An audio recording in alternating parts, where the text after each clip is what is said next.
ડભોઈના ભીલાપુર પાસે ડાયવર્ઝન માર્ગમાં ઠેર ઠેર ધોવાઈ જવાથી સાથે ભૂવો પડતા વાહન ચાલકો મુશ્કેલીમાં મુકાયા।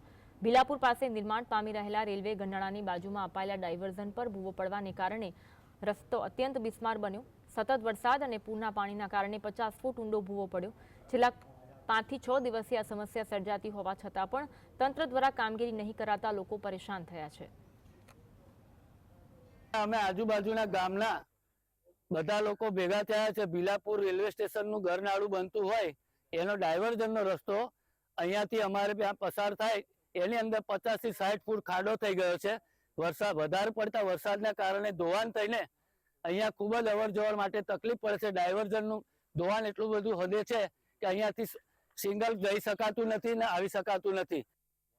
ગામેથી અમે 40 થી 50 છોકરા અહીંયા આવ્યા છે અને ભીલાપુર જે રેલવે તંત્રએ ડાયવર્ઝન આપેલું છે ડભોઈ જવા માટે, એ વરસાદના કારણે 40 થી 50 ફૂટ જેવું ખોદાણ થઈ ગયું છે અને ડાયવર્ઝનના પથરા બી ખેતરમાં નાખી દીધા છે।